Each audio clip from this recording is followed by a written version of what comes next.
test one, test one.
song this morning. We're glad if you're here with us.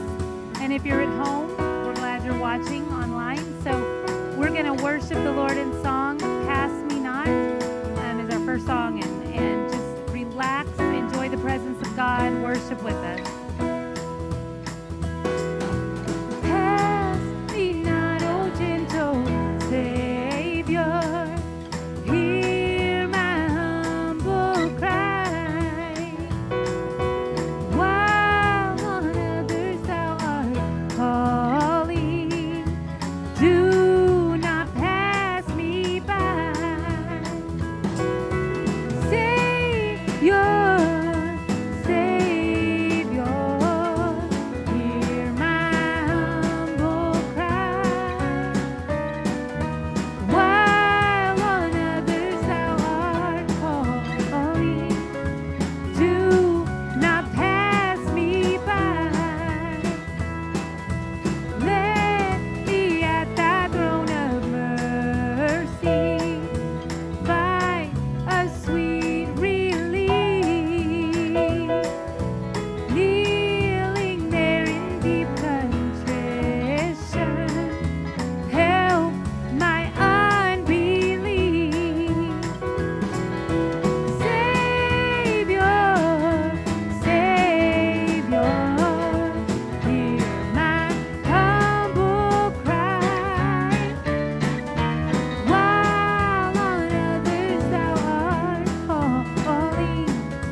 To play a video, but I'm going to introduce it, which I don't normally do.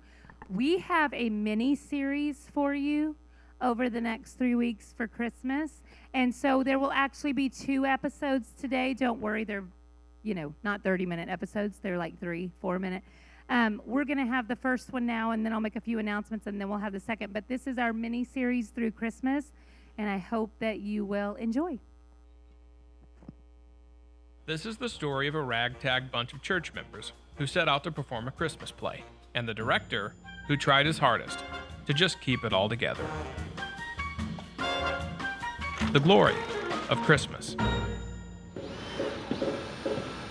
Hi, my name's Joel. I'm the director of our church play, The Glory of Christmas.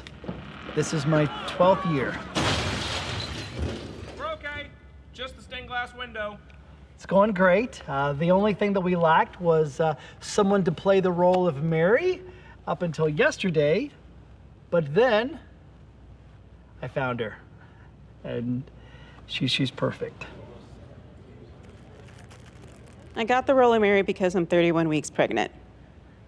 Yep, 2 kids in college, and then surprise! We're so full of joy.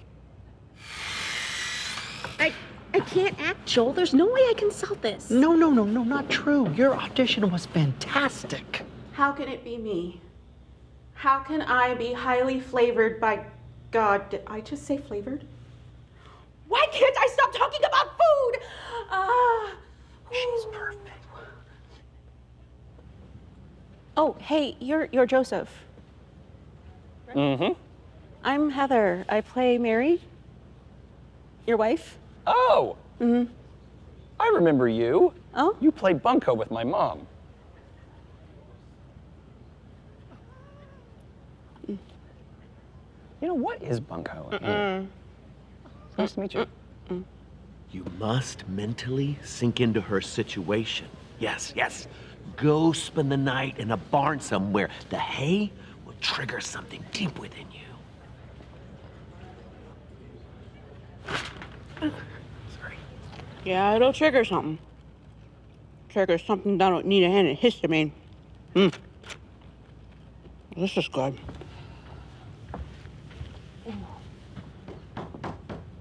Ooh. I'm the least likely person to play Mary, let alone deliver the Son of God. I'm a middle-aged former soccer mom. And the truth is that this baby disrupted some pretty amazing plans we had for our lives. Things we've been looking forward to for years. Okay, Mary and Joseph, let's take it back to scene 11. Scene 11, please.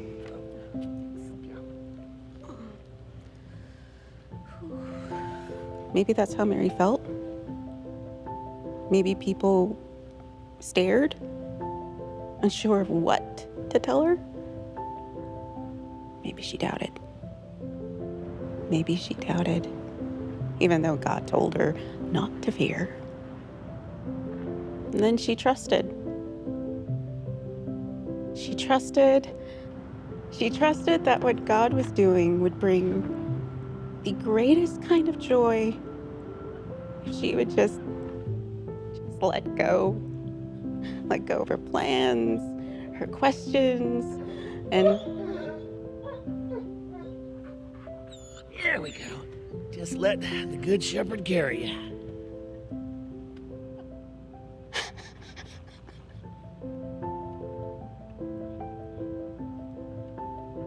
let the Good Shepherd carry me.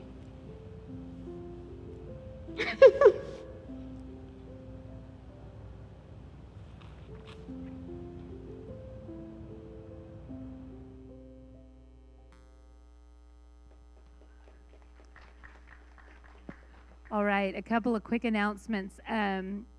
Donations. You can give in the foyer, you can give online, and you can give by mail. If you took family pictures this morning and you didn't do a $20 donation and you would like to, you can do it to the church in the donation station, or you can write a check for that or whatever. But if you did pictures and you want to give the 20, Christine always does that as a donation, and that's an awesome thing that she does. If you brought your presents, we can, I was going to say, I don't know if it's up there. CPS Children's Gifts, if you brought them today, we're putting them in the foyer.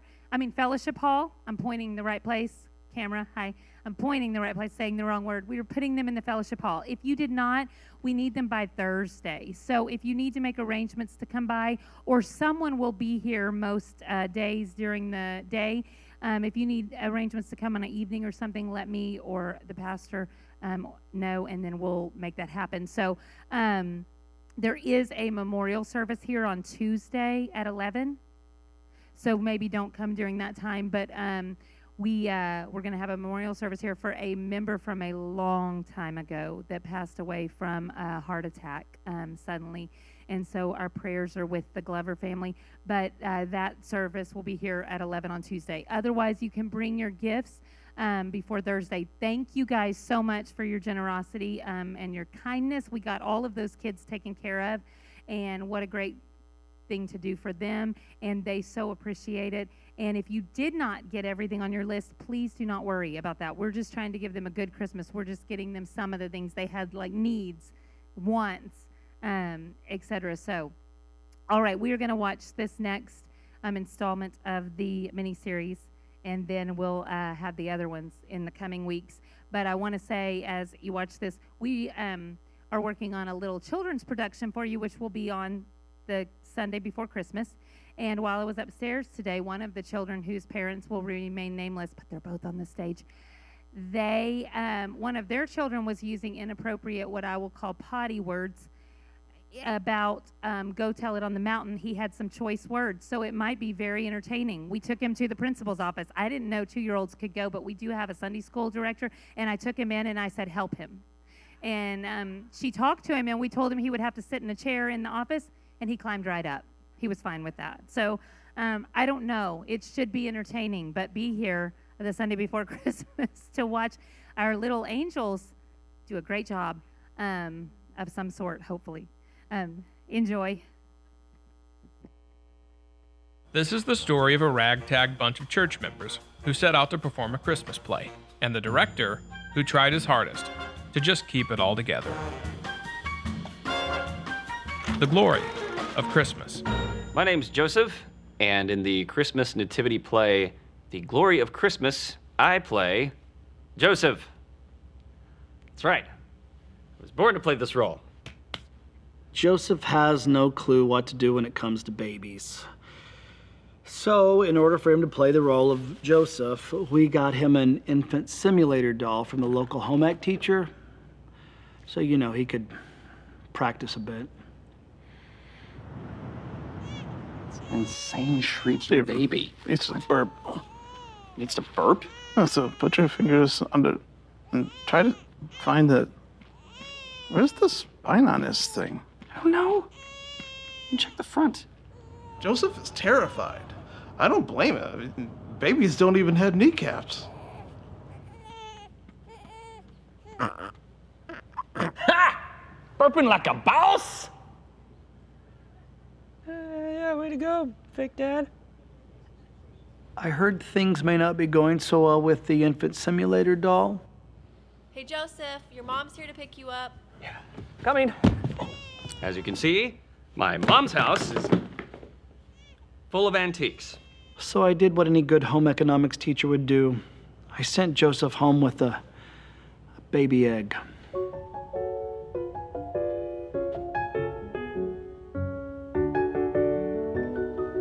I think about Joseph, like Bible Joseph, a lot.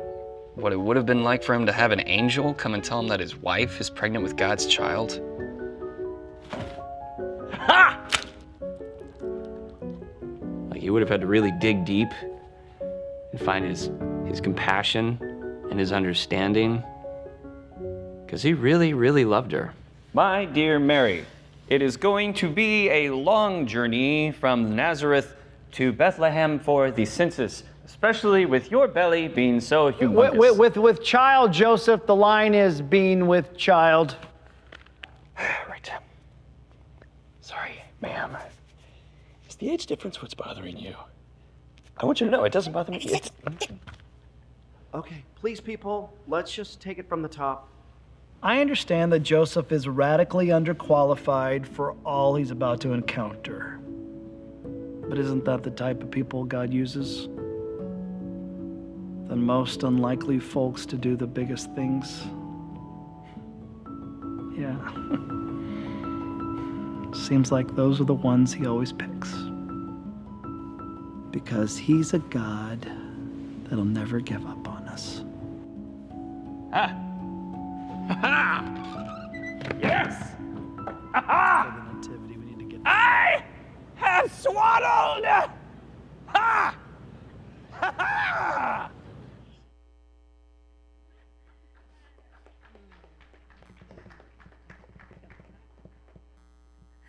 All right. There's more next week.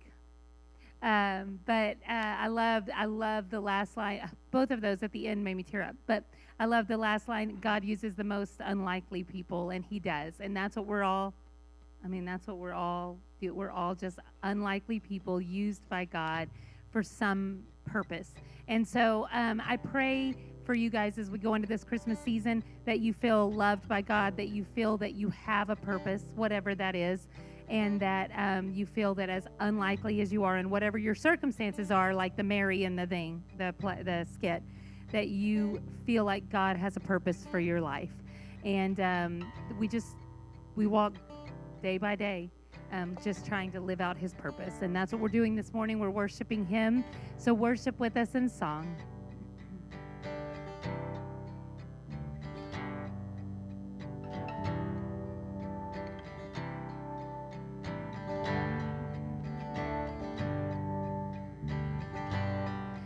I hear the Savior say, thy strength indeed is small. Child of weakness, watch and pray. Find in me thine all in all.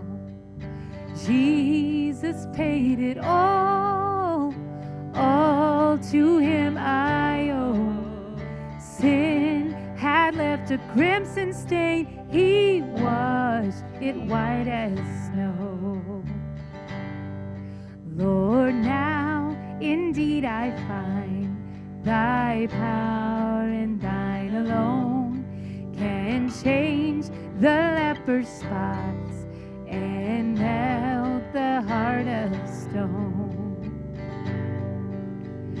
Jesus paid it all to him I owe. Sin had left a crimson stain, he washed it white as snow. And when before the throne I stand in him complete, I'll lay my trophies down, all down at Jesus' feet. Oh, praise the one who paid my debt and raised his life up from the dead. Praise the one who paid my debt and raised his life up from the dead. Oh, praise the one who paid my debt and raised his life up from the dead. Oh, praise the one who paid my debt and raised his life up from the dead. Jesus paid it all to him I owe. Sin had left a crimson stain, he washed it white as snow. Jesus paid it all to him I owe. Sin had left a crimson stain, he washed it white as snow. Jesus paid it all to him I owe. Sin had left a crimson stain, he washed it white as snow. Sin had left a crimson stain, he washed it white as snow. Thank you, Jesus.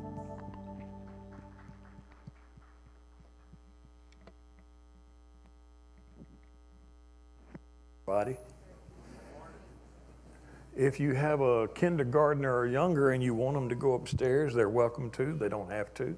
But Miss Anna Salazar is back today, and she'll be here for the next Sunday, today and next Sunday. Miss Anna will be here. And today, Miss Anna Eckert is helping her upstairs, so they'll have fun. We moved Jam down. We moved Jam down to the roller coaster room.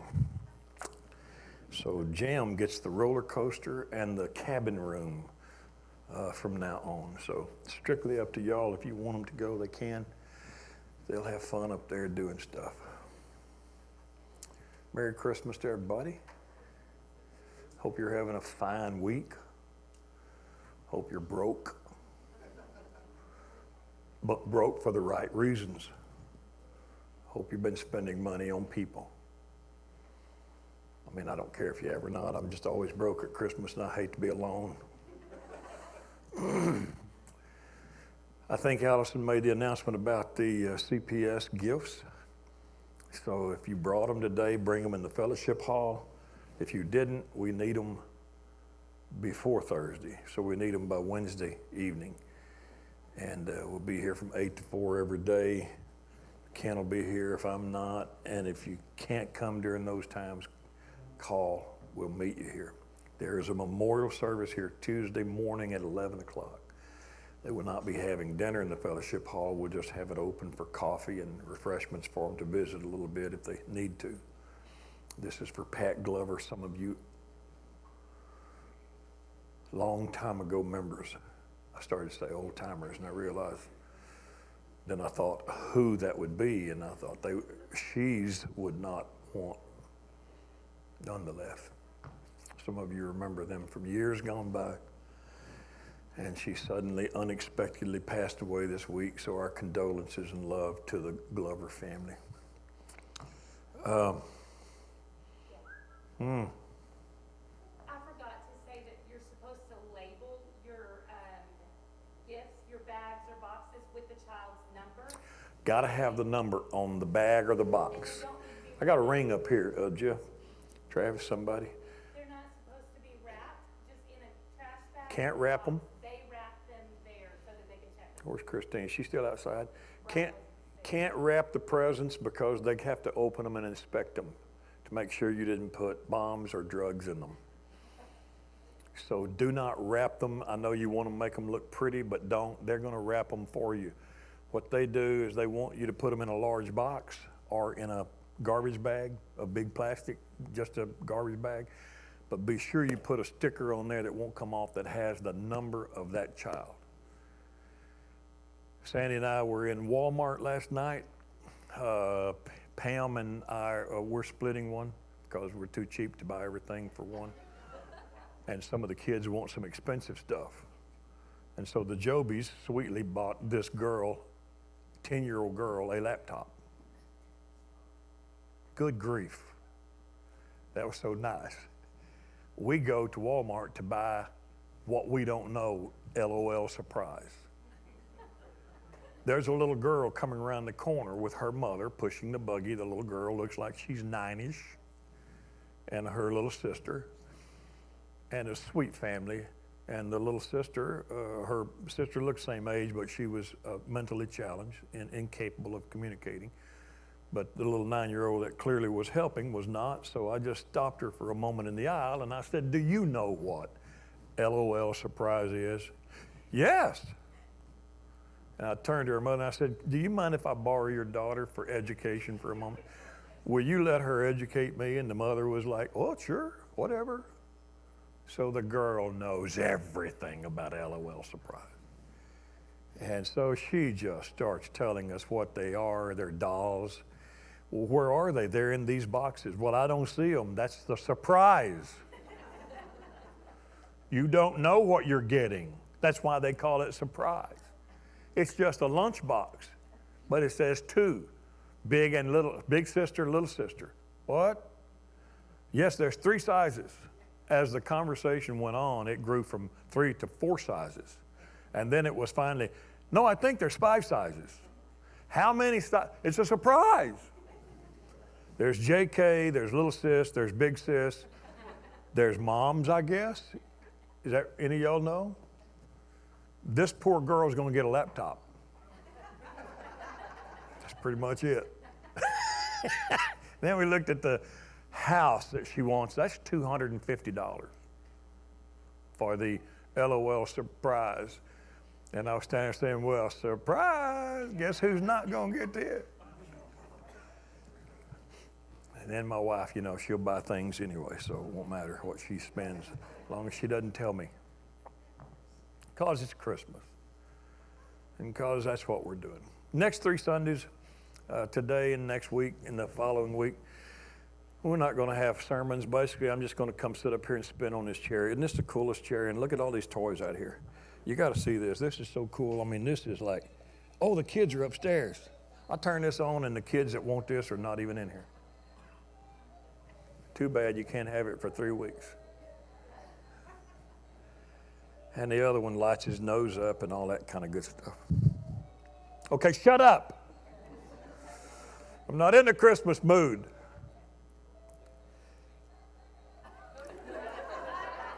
I hope it's not voice activated. If it's voice activated, we're in trouble. Clap, clap. Anybody in here besides me who can actually not remember, and I'm serious about this, is there anybody in here who cannot remember if your dad ever bought you a toy or not? Anybody? Anybody at all? You can't remember if your dad bought you a toy. Anybody else? Can't remember, can't remember, can't remember. Anybody else? Look who's saying that. Can't remember. It's all old people.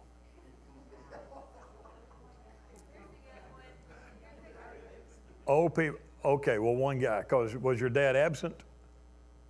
I'll say he was not the best person to raise a child. Yeah.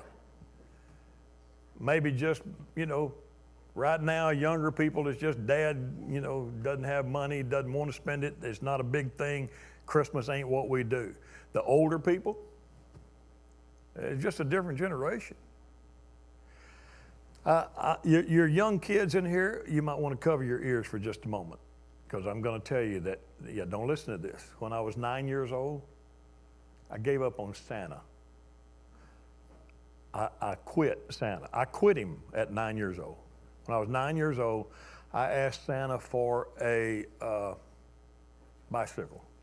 It was the only thing I wanted. And I'm genuine when I tell you, I'm sure my dad probably bought me some toys or something that was fun. I honestly can't remember ever getting anything at Christmas that was fun. I got clothes. My family was one of those families that when our church put up a big Christmas tree and they had fruit baskets all around it, my family is one of them that were anxious to go get in line and get a fruit basket to take home. We had fruit, and we would take home apples and oranges and walnuts and pecans in a big basket. Our church would put a bunch of them out, and I was too young to know poor people that didn't get one. I didn't realize this. Not everybody wants one or needs one. They have fruit in their home. And so we were anxious to get that big fruit basket when they loaded them up on the stage that first Sunday. Man. And so at 9 years old, I asked for a bicycle. And when Christmas came, I got blue jeans. Seriously. And so that's the year I just said to Santa, I don't believe in you, I don't like you, I don't trust you, and we're clearly not friends. And I'd never ask him for anything else the rest of my life. True story, a couple of weeks ago, I'm passing through H-E-B with a buggy, and there is a fat dude, really rotund fat, Santa fat, not just preacher fat. I'm talking about really fat. And he has a white beard. He's not pretty. He's not like he's trying to be Santa Claus. Looks like he crawled out of a job somewhere. White beard, big belly, and he had pulled a red toboggan over his head. Now, he's not stupid. He knows what he looks like. This was like a couple of weeks ago, Thanksgiving-ish time. So I know he wasn't trying to be Santa, but I know that if you don't know, you wouldn't pull a red toboggan over your head. So he knew what he was trying to look like. And sure enough, as I'm pushing the buggy down, he's fixing to turn into the pay. And I stopped. I did a double take because it caught me off guard. That's Santa. And I stopped for just a moment. He saw me stop, and he kind of grinned. And so I kept going, and then I turned around and said, hey. He looked, and I said, thanks for nothing for the last 40 years. I was hoping he had a sense of humor, and he did.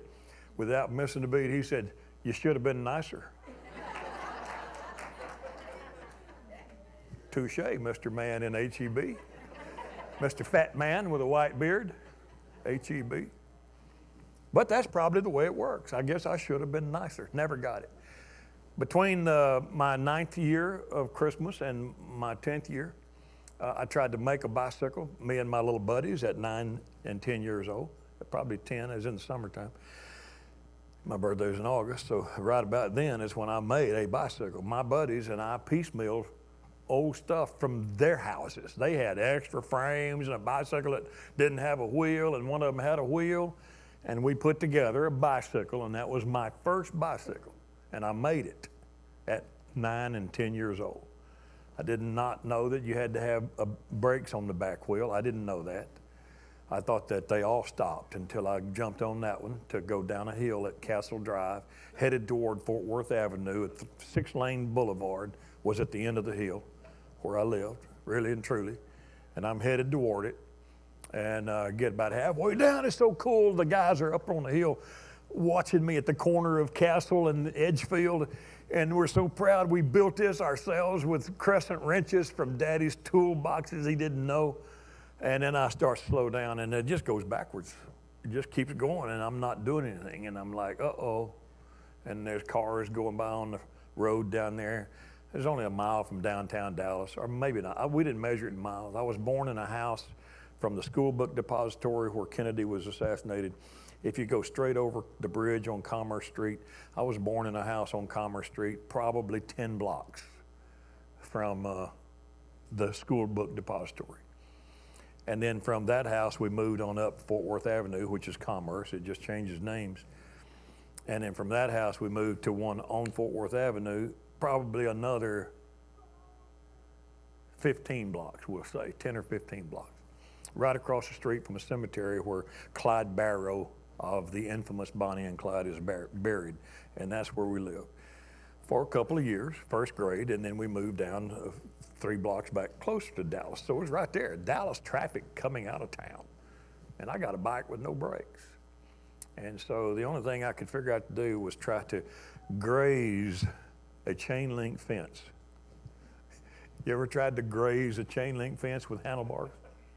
It does not graze. But I slowly lean, I'm bouncing and I'm bucking, and I'm just gonna try to let the wheel, the handlebar, grab the fence and see if it'll just boop, boop, boop, boop, boop, boop, but it doesn't do that. It grabs the fence and it yanks it into the fence. So, and I stopped after I rolled a little bit. And so my sister, who probably is the one who had to clean the bloody stuff up, scrapes down my arm and head. My sister, my oldest sister, bought me a bicycle at the end of that summer. My birthday was in August, and I got my first bicycle at 10 years old. And my sister, who was 22 years old, worked at Republic Bank in Dallas, bought me a bicycle. Out of pity, I didn't care. I didn't care. I wouldn't have cared if it was pity at Christmas. I just don't recall ever getting a toy. And like I say, it might have, but who can remember? Some of you parents, you know, there's a sermon behind almost everything. Some of you parents are worried a lot about getting the right stuff, the right toys, the right amount of money being spent. And the truth is that a long time from now, might be after you're dead and gone, your kids are not going to ever look back and say, oh, I remember that time they bought me that on whatever toy. They're really not going to remember it. And they have no sense of, oh my word, it cost them $500 and that was hard to come by. They don't know if it's hard to come by or not. It won't matter. When I thought about my dad and Christmas coming up, I tried to remember if my father really ever, I mean, you know, how many of you dads are kind of like me? When your kids and your grandkids open a present, they say, oh, thank you, Dad or Grandpa. You're like, what'd I buy? Because you give her the money and she goes to buy it. Nobody wants you to buy them anything. My grandkids would not want to wear anything I bought them. Oh. But they'd be sweet. Thank you, Grandpa. And so I just, any of y'all lucky enough you've got to the gift card age? Yeah, we don't buy them anything anymore. Here's a $20 gift card, go buy you some clothes. Okay, maybe a little more than 20, but you know. I was trying to think, if it even mattered to my dad, you know, presents were not a thing he grew up with. He didn't anticipate Christmas with a longing desire to get something. They didn't do that. My dad dropped out of school in the 3rd grade to work with the family on the sharecropper's farm. My dad was stuffing cotton bags at the same age I was building a bicycle. My dad didn't have neighborhood friends. Their closest neighbors were a mile down the road. And they picked cotton on a sharecropper farm up in North Texas. And my dad, at 10 years old, could literally stuff a cotton bag walking cotton fields and pretty much keep up with my older brother. And so that's just the way they lived. That's what they had. They had nothing. Because he dropped out in the 3rd grade, he never learned to read. He didn't admit that to anybody. He hid it. I did not know until I was in high school, probably the 9th grade. I did not know that there was a reason my father loved hamburgers. My father was a hamburger man. But the simple reason was because he couldn't read a menu. And he knew every restaurant would serve a hamburger. So he would pick a menu up, and for all the world, I would just assume he's just looking at everything, and the waiter would come to a table when we were eating it. My mom, I think I'm gonna have fried shrimp. And my sister would be, y'all have tacos? Really? Let me have tacos. And he'd come around my dad, and you know what I think I'm gonna do? I think I'm just gonna have a hamburger and lay the menu down. I never knew till I was in 9th or 10th grade that he literally could not read. And then it explained a lot of things about him. He didn't know, like, you know, one time I remember he decided to take on a gamble and buy a dump truck because his brother was making money with a dump truck. And so he bought a dump truck in Dallas, Texas, gonna deliver dirt to building sites.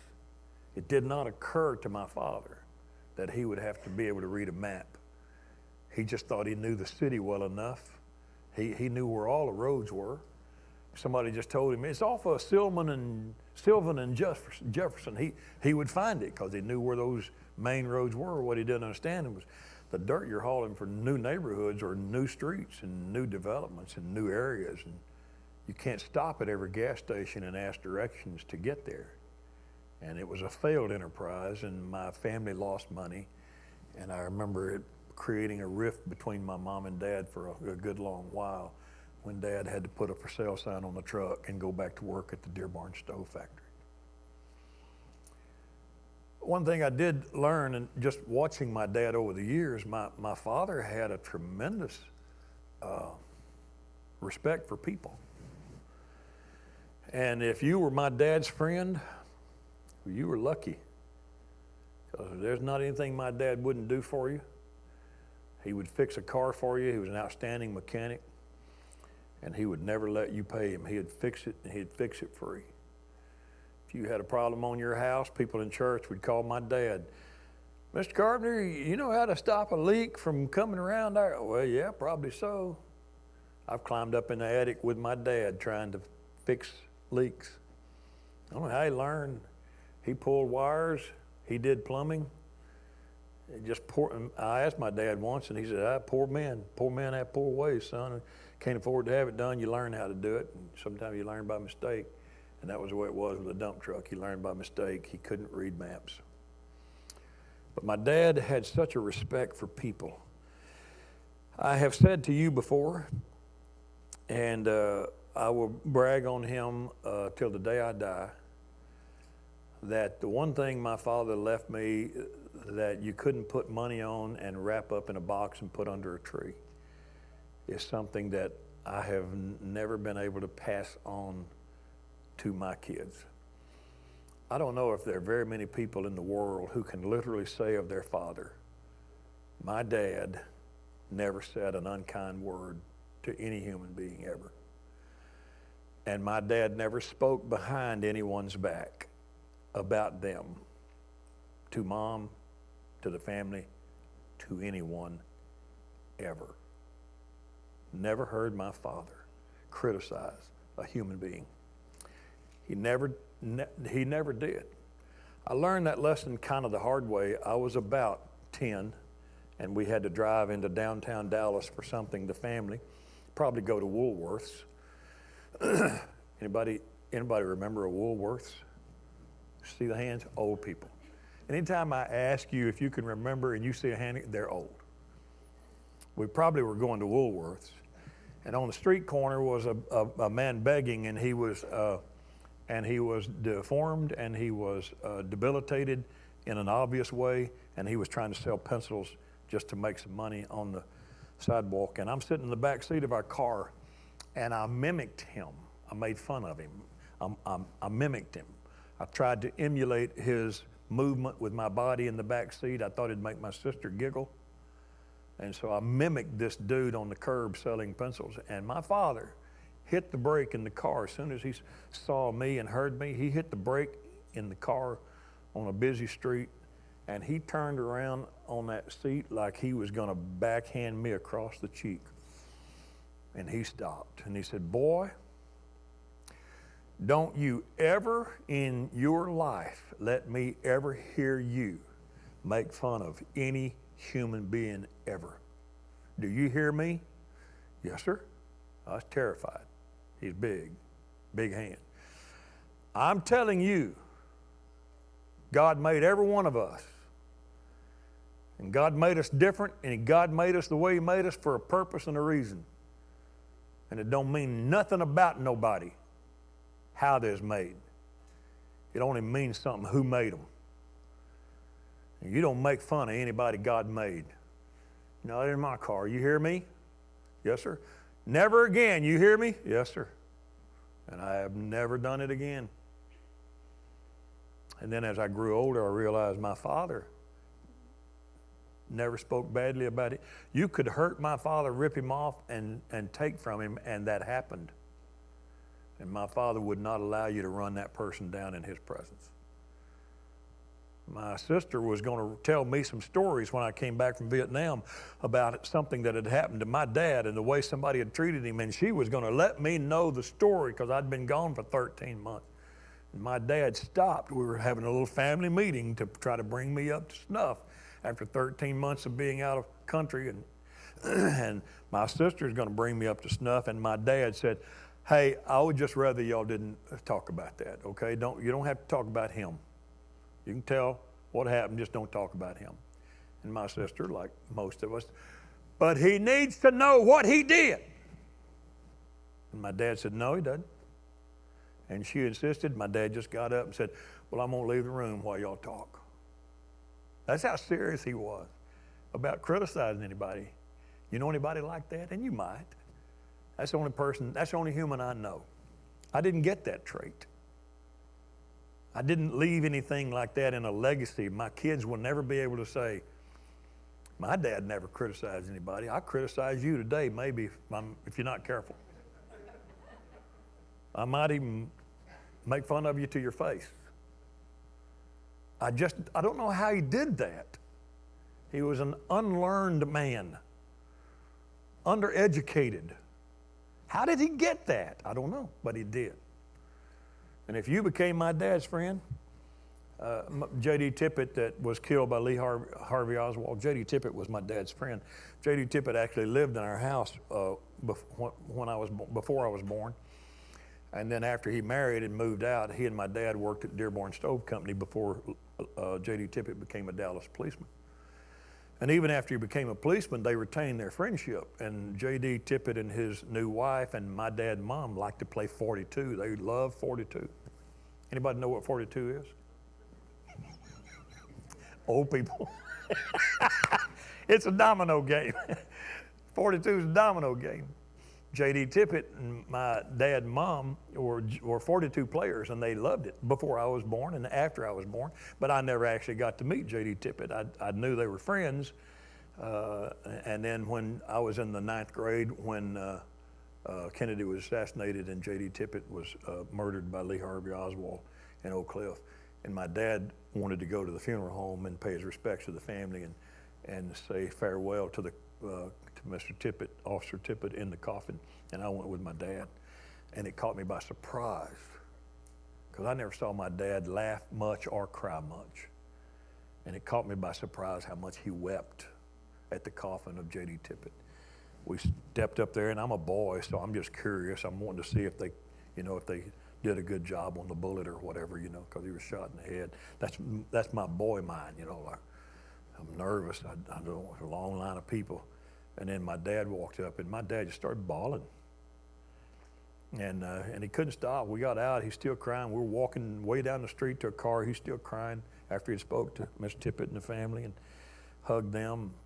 And we get in the car, and my dad never said a word. He's still crying. And I said, I guess y'all knew each other well, huh? And my dad said, oh, son, it's before your time. You wouldn't know, but yes.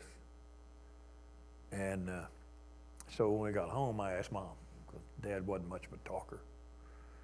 And I asked Mom, and Mom started crying, and she told me the whole story about how good friends they were. And she said, your dad and him were really good friends. Your dad helped him get the job at Dearborn Stove Company. Your dad fixed his car a number of times when he couldn't afford to have it fixed, when he was just starting out. And so they were friends for many years. And once your dad makes a friend, they're always a friend. Not me. I got nothing to pass on. I genuinely did not miss the first family Christmas I missed. The first time I was not home for family Christmas was when I was in Vietnam, 1970. I got to pass through home right at Christmas time, right before Christmas time, on my way to Vietnam. And then I turned 21 in Vietnam, and Christmas came up, and I was still there till February. And there's no phone call. You don't call home. You don't write letters. Letters are 7 to 10 days one way, so 14 to 20 for a return reply. Mom had tried to send me some cookies earlier in a tin, and they got there about 3 to 4 days before Christmas, and they tasted so bad, I just gave them to some of the Vietnamese workers that worked on the base camp, and they ate anything. They ate Nook Mom. They'd eat cookies from a bad cook. Mom couldn't cook. She couldn't even bake cookies. If we'd have had those packages you just slice and put them on, that would have worked maybe, but she could have probably messed those up. I think they just need a little more butter on top of them and some sour cream, and then we'll call them a cookie. I'm not kidding. My mom could not cook. And so I opened the tin thinking it'd be cool, and I took a bite of a cookie, threw it away, and gave them away. I didn't miss Christmas. I know it seems weird, and it would have hurt her for me to say so. But the reason I didn't miss Christmas is because Christmas wasn't like it is for folks nowadays. We didn't just gather around the tree waiting to see what we got. We weren't going to get much. We were going to get clothes. That's when you got your clothes at Christmas time. And I'm not kidding. My dad was proud to be able to buy me some extra socks. I've opened a bag and it just had 6 extra white tube socks in it. Yay me. Christmas. I didn't miss Christmas. But I can't tell you how many times since I've been a dad that I have been grateful for the couple of things that he gave me. He gave me great faith in God and an example of it. And then he gave me that great character toward all people. Everybody's made by God. And I have failed at it so badly. But because he gave it to me, it still haunts me today. If I get irritated at somebody and want to snipe at them, I promise you that still today at my advanced age, I will get in my car and go home. And on the way home, I'll say, I'm sorry, God. And it'll be because of Dad reminding me. Dad. I have probably out loud more times than I want to admit said, sorry, Dad, I try. I know you told me better. I wrote a story many years ago when I first started selling stories, and I called the story Hand-Me-Downs. And in that story, I can't remember who bought it, but in that story, some magazine, I was simply talking about how much I hated hand-me-downs when I was growing up. I had a brother 8 years older than me. I had to wear stuff that he had because they kept it. He wore them out. They had holes in them. I wore them. It'll just look like you've had them a little longer, son. Okay, whatever, because that's what we did. And then at some point, I realized I had a cool brother. I was probably 15 when I started really realizing my brother was really a cool guy. He would have been 21 or 2 when I was 15. And I was never going to have a car. My family could barely afford transportation for themselves. I was never going to have a car. Wouldn't have had one probably all through I'd had to wait till I got out of school and got a job to ever have a car. And my brother walked in one day, and he didn't live with us. He lived a block away. He just walked in the front door because it was his house. He had access to it. I mean, just open the door with a key, come in. Mom and Dad wanted him to come anytime he wanted to. He came by. I looked up, sitting on the couch, and said, "What are you doing here?" And I just come by to get a Coke and say hi to Mom and Dad. And he pitched something over to me on the couch, and it was car keys. And I said, "Well, here, I don't want these." And I threw them back to him. He said, "No, here, it's yours." And I laughed, and I said, "I don't want them." Threw them back.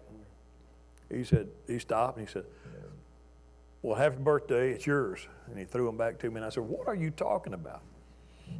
He just shook his head out the door and went on to the kitchen. I turned around and peeled the blind up, and there was a 55 Chevy 2-door Bel Air sitting out on the curb. And I said, "Oh, man, did you get another car?" My brother's swigging Coke by this time, or Dr. Pepper. We didn't believe in Coke. He's swigging Dr. Pepper, and he said, "There's certain things my dad didn't believe in. Fords, you don't put a Ford in our driveway. It better be a Chevrolet. And Cokes, oh my God, that stuff will eat a boat in half. Drink Dr. Pepper. It'll make you live longer." And my brother was swigging it, and he said, "I said it's yours." And I said, "Come on." And he stopped and got sober, and he said, "Happy birthday. It is yours." And I ran out to look at the finest green and cream 2-door Chevy Bel Air any new driver at 16, I guess, would ever be able to drive. I had just turned 16, knowing I was never going to have a car. And there's one sitting on the curb, spick and span, spotless. And he'd been a scuba diver. He wasn't rich. He was a scuba diver for the police, Dallas police. And he had found a girl's body in Lake Arlington a few days after she had drowned, and had to bag her in water, and it wasn't what he was expecting it to be. He didn't feel like a hero. It hurt him. It broke him. He decided there were other people who would do that job, but not him. And he traded all of his scuba gear, and he had everything you can imagine, and he traded all of the scuba gear and took the money he made from it and went down and bought me a car off a lot. Now that's a brother. And my dad wouldn't probably have done that, but my brother did. And after my brother did that, it's amazing how hand-me-downs changed. He literally threw a pair of loafers away. I was in the 10th grade. I kid you not. We had about the same size foot. His was a little bigger. He threw away a pair of his loafers he had worn out. And I had come to admire him and love him so much that after he left the house, I dug those loafers out. He had just bought him some new ones at the store and came in to our house, slipped on the new ones, threw the old ones in the kitchen trash bag and left. And I dug them out. They had holes in the leather on the bottom. And I dug the shoes out. They were a little too big. I wadded up tissue paper, shoved up in the toe of those loafers, and I wore those loafers for a couple of months to school. And there were a couple of people who said, "Those aren't new shoes, but you hadn't been wearing them." "Yeah." "Where'd you get them? Why hadn't you been?" "They're my brother's shoes." "Oh, they look too big for you." "I don't care." And I didn't. They were my brother's shoes. But I did hate hand-me-downs up until then, and I still hated hand-me-downs. But the reason I wrote that story was to simply tell a simple story about my dad. There was a time, I've never had the ability, my kids have never got their full wish list off of any Christmas list. I don't know that they ever made a wish list. I asked my youngest grandson a little while ago while church was going on, I whispered to him and I said, "Have you gotten everything off your Christmas wish list so far this year?" And he said, "Uh-huh." So I turned around to his gammy and I said, hey, they've got everything off their Christmas list. We don't have to buy anything anymore for this Christmas. And then he said, well, not everything. He changed his mind so fast, just like that. No, not everything off the list. So he'll probably get everything off his list before Christmas is over. Mine never made lists. They weren't going to get all of it, and they knew it. And Ashley was the second born, and she was born in Port Arthur, and Port Arthur had chemicals in the air. and it explains for a lot of the mental things that came out of Port Arthur. I don't know if anyone here is from Port Arthur or not, but, old people. I actually met Scott when he was in that church when he was a boy, and, I'm old. And Allison had been sick when we moved there. The doctor said, it's just the chemicals from that Texaco refinery blowing over you all the day. Yeah, she'll get out of it sooner or later. She never has. And then we brought Ashley home, and the weather rejected her, and the chemicals rejected her, and her baby sister rejected her, her older sister. And so it was just us. We're the only ones left to love her. And I wasn't sure about me, and her mom was bathing her in a little plastic tub on the dining table one day, just holding her up, a little infant body, and bathing her. And I'm in the den reading, and I hear her scream and a yell, and her mother comes in holding a blue baby, and she said, I don't know what's wrong, she's not breathing. I remember these are not days of cell phones and all those kind of things. And so I didn't know what to do for an infant that wasn't breathing, was already turning blue, purple, and I just grabbed her and I shook her. I don't know if that's a good thing or not. Shook her. And then Vietnam training kicked in. And in Vietnam, it wasn't like they teach you how to be a doctor. No, in Vietnam combat training, when you do your medic training for combat, it's not pretty.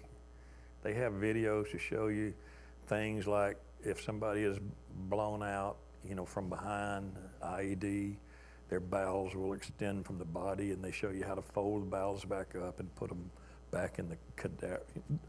You understand? I got an infant in my hand. Don't worry. I've been to Vietnam.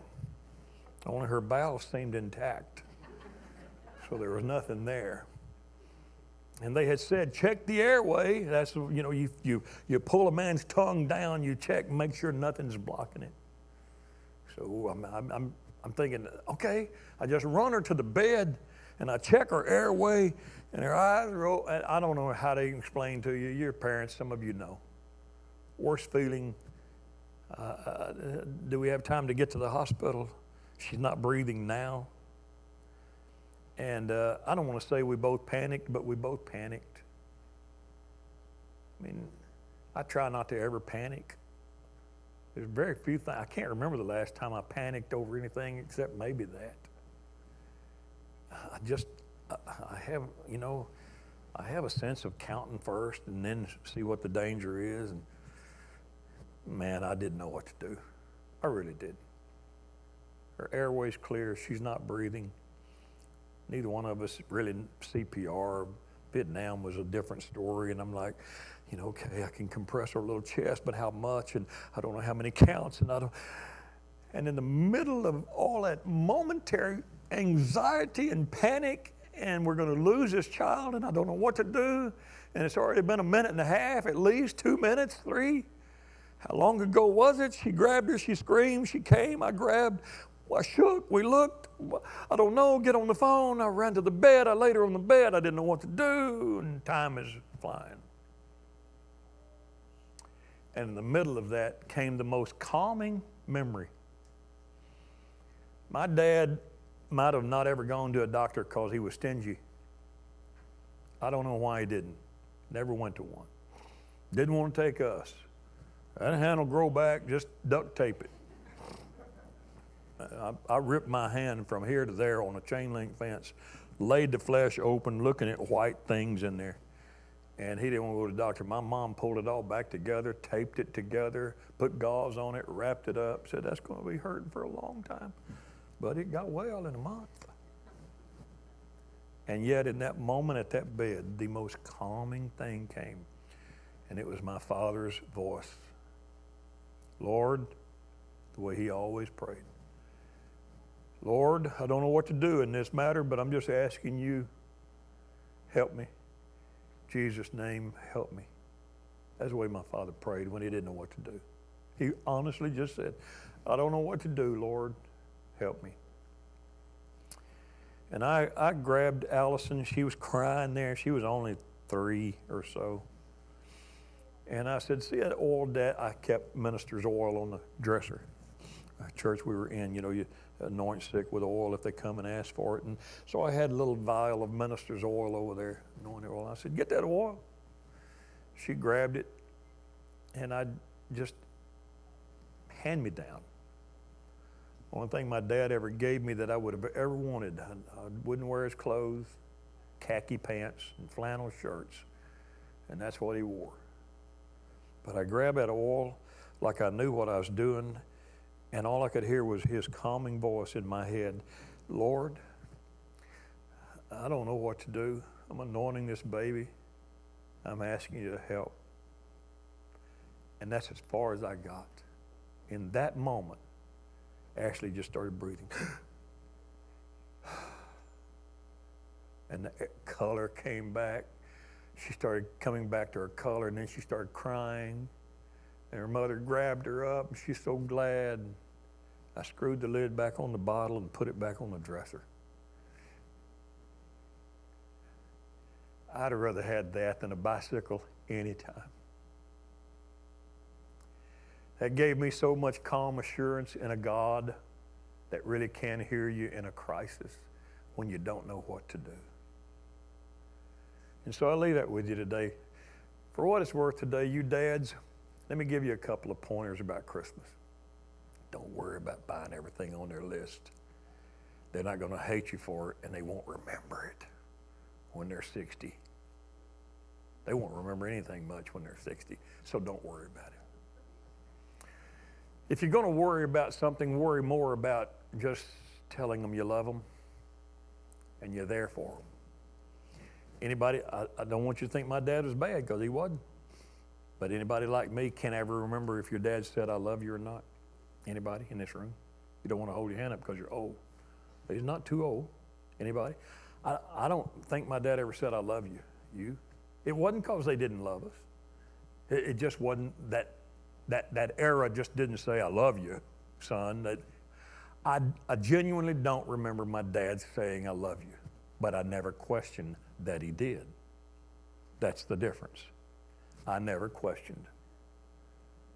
I have kids nowadays, once in a while, come to the office having problems at school. Their dads will tell them 5 times a day, I love you, I love you. But you got to stop doing, I love you. And love becomes meaningless. I don't think my dad ever said it. I honestly don't remember him ever saying he loved me. I'm pretty sure he didn't. But I never doubted that he did. And that's kind of the way I'm with God. I don't know that I could tell you I hear God. I have heard a voice in my head on a few occasions in life. Maybe on one hand I could count them. And I believed it was God.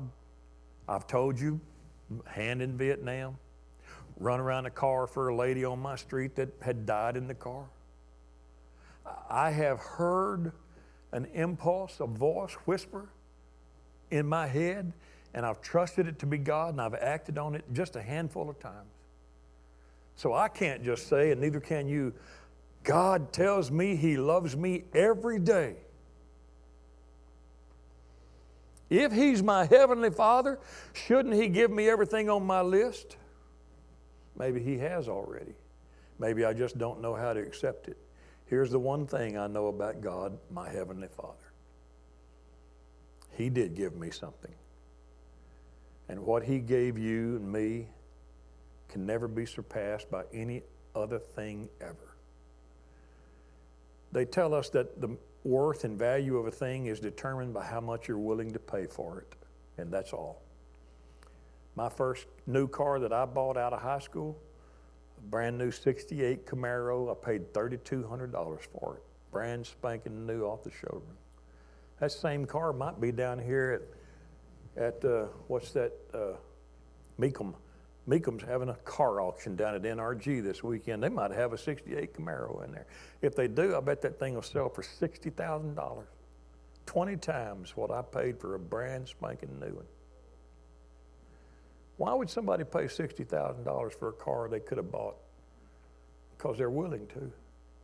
Is the car worth that much more now than when I bought it? Nope. It's only worth it because people are willing to pay it. It's the same bucket of metal that I bought. But people are willing to say, oh, it's a collector, $60,000. Whatever they're willing to pay. The banana peel that was in Elvis's room, sold at auction, under glass. A rotten banana peel sold for tens of thousands of dollars. Worth it because it was in Elvis's last bedroom? No, because some nut was willing to pay that. Was God a nut? Did he waste his payment? You know you're bought and paid for, right? He has redeemed us by purchasing us. And how much was he willing to pay for you? I love that little cartoon somebody painted years ago. It says, I asked Jesus, how much do you love me? Because, you ask your kid, I love you this much, I love you this much. And somebody drew a cartoon, and I asked Jesus, how much do you love me? And he said, I love you this much. And he stretched out his arms and died. God so loved the world that he gave his only begotten Son. I love that verse and I hate it. In my private reading, every time I come across John 3:16, I don't mind telling you, I do not read it the way it's written. When I read that verse in my private reading, I don't read, for God so loved the world that he gave his only begotten Son, that whosoever should believe in him should not perish but have everlasting life. When I read it this way. For God so loved Danny that he gave his only begotten Son for you, Danny, so that if you would choose to believe in him, you'd never perish, but you'd have everlasting life. For God so loved Danny. Talk about a Christmas present. The first Christmas present of value. For God so loved. Would you put your name in there before you go home today? For God so loved Danny. I'm going to say it again, and you say it with me, but put your name in there. For God so loved Danny that he gave his only begotten Son for you. Were you worth it? Was he a fool to pay that price for you? Would you bow for just a moment? Father, we're pausing at Christmas time to just think about our Heavenly Father and the wonderful gift you gave us. Nothing can top that. Forgive us for ever putting any of the things you've given us in the same category as that great gift. Forgive us for the times we say, oh my goodness, I think he helped me get that house. I believe he helped me get that car. I just believe God helped me get that furniture. I wanted it so bad. God, nothing can ever top the only begotten Son gift.